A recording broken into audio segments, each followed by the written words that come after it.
The first thing Eleanor Vale noticed about the coffin was the shoes. Black leather. Polished. Expensive. They were exactly the sort of shoes Daniel Hart had worn when he wanted people to believe he had his life together. Eleanor stared at them from the front pew of St. Andrew's Church, her fingers locked so tightly together that her knuckles had turned white. Daniel was dead. That was what everyone kept telling her. Daniel was dead. The words had become meaningless after 48 hours of hearing them. Dead. Gone. Never coming back. She had not slept since the police officer arrived at her door on Thursday evening.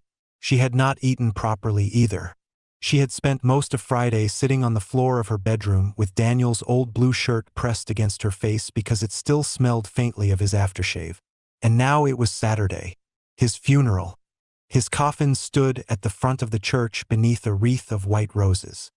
Eleanor couldn't breathe. The priest was speaking, but she couldn't hear the words. All she could think about was the last time she'd seen Daniel. 3 weeks ago. He had been standing outside her flat in the rain, soaked through, furious about something she still didn't understand. "You don't trust me," he had said. "I don't trust what you aren't telling me. There are things you don't need to know. That's convenient." He had looked at her for a long moment. Then, instead of arguing, he'd kissed her. It had been the sort of kiss that made arguments irrelevant. The sort of kiss that made Eleanor believe that whatever was wrong between them could be fixed. He had whispered, "I love you." She had whispered it back. And then he had left. She had never seen him alive again. The police said his car had been found abandoned near the harbor. They said his wallet was inside. His phone was missing. They said there had been no body recovered initially, but a body had eventually been found in the water 2 days later. Dental records had supposedly confirmed his identity. Eleanor had never seen the body. She hadn't wanted to. She told herself that she wanted to remember Daniel the way he had been. Alive. Smiling. Annoying. Impossible. Beautiful. Now the priest had stopped speaking. There was movement around the coffin. Eleanor looked up. The funeral director approached. Something was wrong. She knew it immediately. He spoke quietly to Daniel's brother, Michael, who went pale. Then the priest came forward. "We have encountered a small issue concerning the identification," he said. A murmur went through the church. Eleanor's heart began hammering. "What issue?" someone whispered. The funeral director looked uncomfortable. Michael stepped toward the coffin. "No," he said. The funeral director hesitated. Michael's voice rose. "Open it." Eleanor stood. "What?" Everyone turned. Michael looked at her. For a moment he seemed almost frightened. Then the coffin lid was lifted. Eleanor took one step forward. And stopped. The man inside was not Daniel. The face was swollen from the water. The hair was dark. The build was roughly similar. But it wasn't him. It wasn't Daniel. Eleanor stared. Someone behind her gasped. Michael stumbled backward. The priest made the sign of the cross. Eleanor couldn't move. She looked at the body, then at the coffin, then back at the body, and suddenly, impossibly, she felt something that she had not felt since Thursday. Hope. It was tiny, terrifying, alive. "Where is he?" she whispered. Nobody answered. "Where is Daniel?" Michael shook his head. "I don't know." Eleanor laughed. It wasn't a happy laugh. It was the sound a person makes when reality has become too absurd to understand. "You told me he was dead. I believed he was. You told me the police identified him. They thought they had. You told me—" "I know." Michael's voice cracked. The church fell silent. Eleanor stared at him. Michael lowered his voice. "I don't know what's happening." Neither did she. But somewhere beneath the shock, beneath the confusion, something was beginning to take shape. Daniel might be alive. And if he was alive, why had he let her bury him? The wake was held at the Hart family home. Nobody seemed to know what else to do. The funeral had become something that wasn't a funeral anymore. People stood around holding glasses they weren't drinking from, speaking in whispers, staring at one another as though someone might suddenly announce that the entire thing had been a misunderstanding. Eleanor sat alone in the conservatory. She was staring at her phone. Nothing. No calls. No messages. She told herself that was good. She told herself that if Daniel was alive, he needed to contact the police. He needed to explain everything. He needed to explain to her. Most importantly, he needed to explain why she had spent 2 nights crying over him. Her phone vibrated. Eleanor nearly dropped it. One new message. Unknown number. Her heart stopped. She opened it. The message contained only one line. "Don't cry for me. I'm watching you." Eleanor stared at the screen. Her blood ran cold. She looked through the glass doors. The garden was empty. Trees moved gently in the wind. She looked toward the driveway. Cars. People. Nothing unusual. Her phone vibrated again. Another message. "You look beautiful when you're angry." Eleanor stood so quickly that the chair fell backward. "Daniel." She whispered his name. Then she saw someone standing at the end of the garden. A man. Dark coat. Hands in his pockets. Watching her. Eleanor ran outside. By the time she reached the garden gate, he was gone. She looked left. Nothing. Right. Nothing. Her phone vibrated again. Not yet. She froze. Then another message appeared. Soon. Eleanor spent the next 3 hours convinced she was going mad. She called the number. It was Daniel's. The phone rang once. Then disconnected. She called again. Nothing. She texted him. "Where are you?" No reply. Then, "Are you alive?" 3 dots appeared. Disappeared. Appeared again. Finally, yes. Eleanor sat on the edge of the bed in her childhood bedroom at the Hart House, staring at that single word. Yes. She should have been relieved. Instead, she was furious. She typed, "Why?" The reply came immediately. "Because someone is trying to kill me." Her fingers trembled. "Who?" No answer. Eleanor waited. 5 minutes. 10. Then, "Don't trust anyone." The door opened. Eleanor screamed. Michael stood there. "Sorry." She grabbed a lamp. "Jesus, Eleanor. Don't sneak up on me.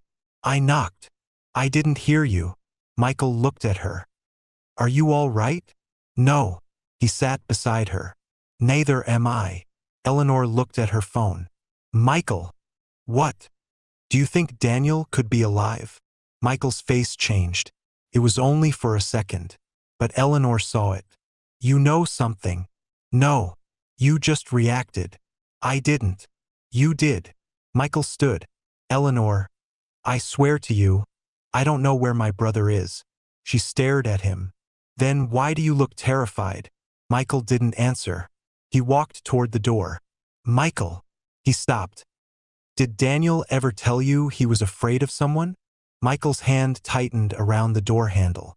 "Daniel was always afraid of something." Then he left.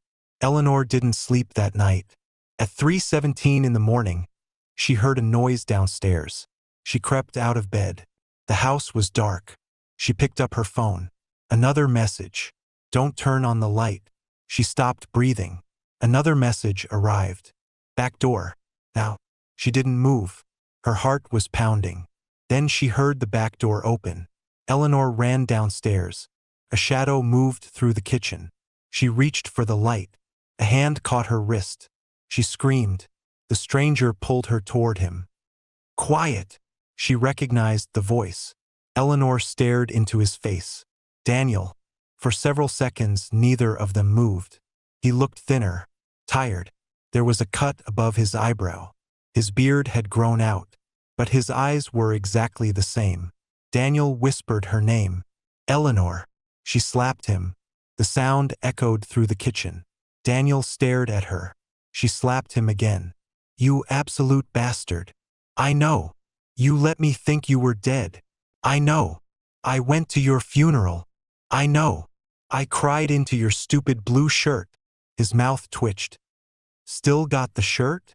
She slapped him a third time. "Don't you dare smile. I'm not.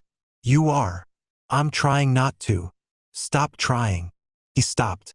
Eleanor stared at him. Then she hit him in the chest. Once. Twice. Then she collapsed against him. Daniel caught her. She clung to his coat. He wrapped his arms around her. For one terrible, wonderful moment, everything disappeared. The fear, the funeral, the lies, all of it. There was only Daniel. Alive, warm, breathing. Eleanor pressed her face against his chest. I hate you. I know. I love you. His arms tightened around her. I know. She pulled away. You don't get to say that. Say what? I love you. You just did. I know. He almost smiled again. She pointed at him. Don't. His smile vanished. Sorry. Tell me everything. Daniel looked toward the windows. Not here. Why? Because if they've found me, they'll find you. Who? He looked at her. The person who killed the man in that coffin. Eleanor went still. You mean? Daniel nodded. The man they buried was my colleague Marcus Bell.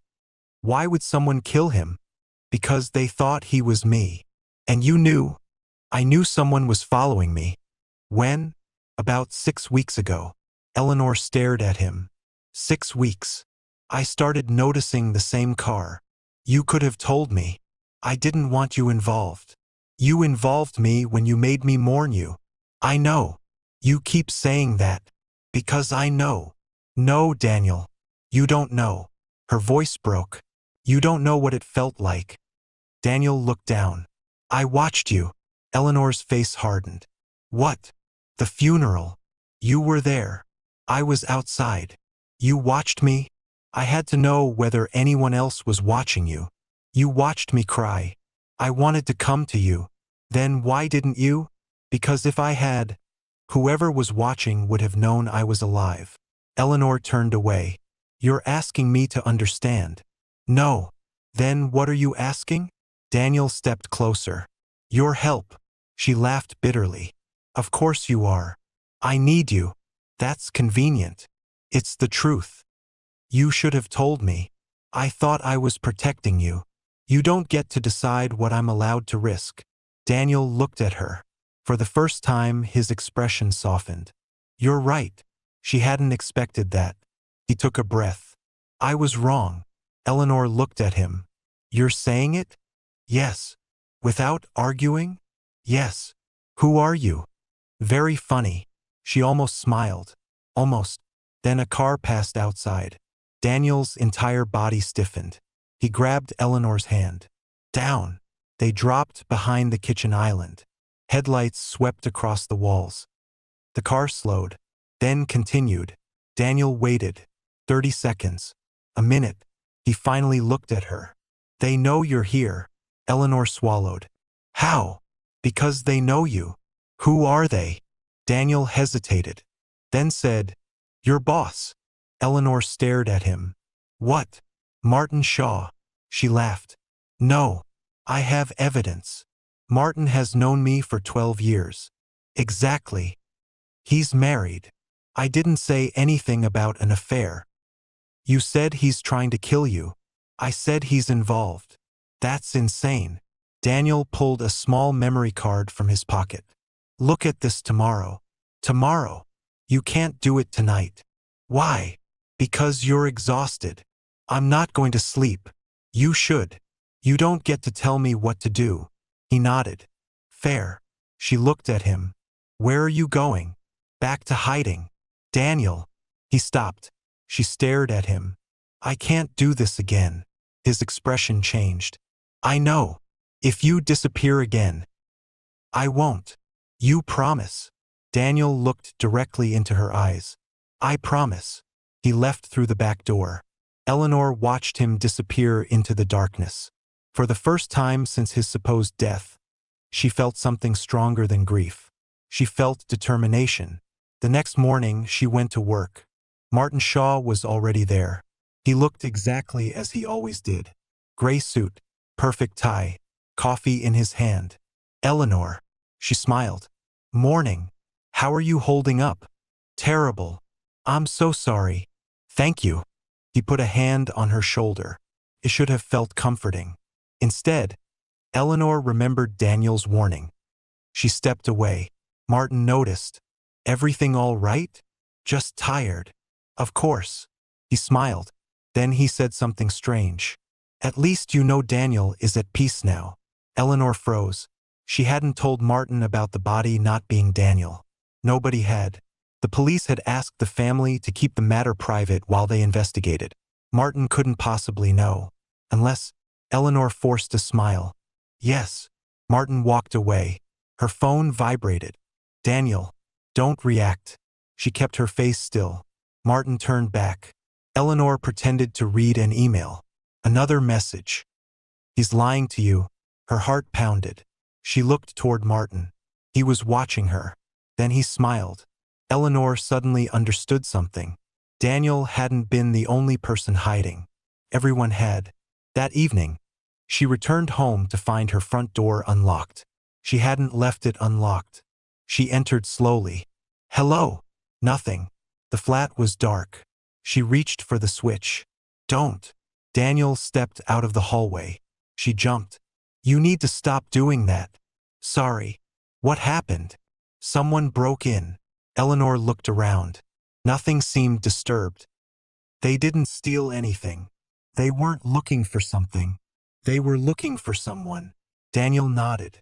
Me. How did they know I'd be here? They didn't. Eleanor stared at him. What? They weren't looking for you. He pointed toward her desk. Look. A photograph lay there. Eleanor picked it up. It was a photograph of her, taken outside work. Another showed her leaving the supermarket. Another showed her getting into her car. Another showed her standing beside Daniel. Her stomach turned. How long? Daniel didn't answer. How long have they been following me? At least 3 weeks. Eleanor looked at him. You knew. I suspected. You knew. I didn't know how close they were. She threw the photographs onto the table. This is your fault. Daniel flinched. She regretted it immediately, but she didn't take it back. You brought this into my life. I know. Stop saying that. I don't know what else to say. Say you're sorry. I am. Say you shouldn't have lied. I shouldn't have. Say you were wrong. I was wrong. She stared at him. He looked broken. Not the confident Daniel she remembered. Not the man who always had an answer. Just Daniel. The man she loved. She stepped toward him, then stopped. I don't know how to trust you. I'll earn it. How? One day at a time. She looked away. That sounds horribly sensible. He smiled faintly. Sorry. She looked at him. And despite everything, she laughed. It was the first real laugh she'd had in days. Daniel smiled. Then his phone rang. He answered. Hello. His expression changed. What? He listened. Where? He hung up. Eleanor stared. What? Michael's been taken. The police arrived 20 minutes later. Daniel stayed hidden. Eleanor gave them everything she knew. Martin Shaw, the photographs, the messages, the strange phone calls, the fake funeral. By midnight, they had enough to start investigating. But Michael was still missing. At 2 a.m, Eleanor's phone rang. Unknown number. She answered. A man's voice said, Do you want your brother-in-law alive? Eleanor froze. Who is this? You know who. What do you want? Daniel. He's not here. The man laughed. He's always been your weakness. The call ended. Daniel looked at her. What did he say? Eleanor repeated everything. Daniel's jaw tightened. We have to find Michael. We. He looked at her. Yes. She nodded. Then let's go. They found the location through the one clue the caller had accidentally given them. An abandoned hotel outside town. Rain hammered against the windscreen as Daniel drove. Eleanor sat beside him. Neither spoke for several minutes. Then she said, Do you remember our first date? Daniel smiled. You mean the one where you spilled wine on me? You wore white. I was young. You were 32. Young. You were arrogant. Still am. Unfortunately. He glanced at her. You loved it. I hated it. You're a terrible liar. She smiled. Then the smile faded. Daniel. Yes. If we survive this. He waited. I don't want secrets. Neither do I. I mean it. So do I. No disappearing. No disappearing. No fake funerals. He winced. Fair. And no deciding what's best for me without asking me. I can promise that. She reached across and took his hand. He looked down. Their fingers intertwined. For a moment, the fear disappeared. Then the car headlights illuminated the abandoned hotel. They got out. The building was silent. Daniel held a torch. Eleanor stayed close. They entered. Michael! Their voices echoed. Nothing. Then a sound came from upstairs. A chair scraping. Daniel ran. Eleanor followed. They found Michael tied to a chair. Alive. Barely conscious. Daniel rushed toward him. Michael! Michael looked up. Daniel! I'm here. Michael laughed weakly. You're supposed to be dead. Long story. You picked a terrible time for jokes. Daniel cut him free. Then a gunshot shattered the window. Everyone dropped. Down. Another shot. Daniel pulled Eleanor behind a wall. Michael crawled toward cover. Police sirens suddenly screamed outside. The gunman ran. Daniel followed. Eleanor shouted after him. Daniel! He disappeared through the doorway. She ran after him. Outside, rain poured down. A figure ran across the car park. Daniel chased him. The man turned. For 1 second Eleanor saw his face. Martin Shaw. She stopped. Daniel tackled him. The police arrived seconds later. Martin was arrested. The evidence found in his office was enough. He had been stealing company money. Daniel had discovered it. Martin had ordered Daniel killed. When the first attempt failed, he had arranged for Marcus Bell to be killed and disguised as Daniel. The plan had been simple. Daniel would disappear. The world would believe he was dead, and Martin would eventually recover the missing evidence. But Martin had not expected Daniel to survive, nor had he expected Eleanor to become involved. 3 days later, everything was over. Michael recovered. Martin was charged. The investigation continued, and Eleanor stood outside the church where Daniel's funeral had taken place. Daniel stood beside her. Alive. She looked at him. You know what's strange? What? I don't think I've ever hated anyone as much as I hated you. That's fair. And I don't think I've ever loved anyone as much either. Daniel looked at her. I love you. She smiled. I know. He raised an eyebrow. That's my line. I've heard it before. She stepped closer. But I'm still angry. I know. You'll probably be dealing with that for a while. I've got time. She looked at him. Good. He took her hand. They walked away from the church together. Halfway down the path, Eleanor stopped. What? She stared at him. Did you just call me Emily? Daniel blinked. What? You said Emily. No, I didn't. You absolutely did. He looked horrified. I meant Eleanor. She folded her arms. Who is Emily? And nobody. Nobody. I swear. Daniel. It's a colleague. A female colleague? Yes. Do you have feelings for Emily? No. Then why did you call me her name? I don't know. Eleanor stared at him. Daniel looked genuinely terrified. Then she started laughing. He looked confused. What? She laughed harder. I can't believe it. What? You've spent 3 weeks pretending to be dead, survived an assassination attempt, exposed a criminal conspiracy, and the thing that finally destroys you is accidentally calling your girlfriend another woman's name. Daniel groaned. Please don't tell Michael. I'm absolutely telling Michael. Eleanor. Everyone. Please. She laughed again. Daniel shook his head. You are enjoying this far too much. Yes. He smiled. She took his hand again. And then, after a moment, she said, Actually, Daniel? Yes. Who is Emily? He stared at her. She's my dentist. Eleanor burst out laughing. Your dentist? Yes. You called me by your dentist's name? I've had a stressful month. She laughed so hard she had to stop walking. Daniel watched her, and for the first time since the funeral, he looked completely at peace. They reached the end of the churchyard. Eleanor stopped. One more thing. What? If you ever fake your death again, yes, I'll kill you myself. Daniel smiled. Understood. She kissed him. It wasn't a dramatic kiss. There were no fireworks, no orchestra, no perfect sunset. Just two people who had survived something neither of them should have had to survive. When they finally pulled apart, Eleanor rested her forehead against his. I mourned you. I know. I buried a stranger. I know. I thought I'd lost you forever. Daniel closed his eyes. I'm sorry. This time she believed him. She squeezed his hand. Come home.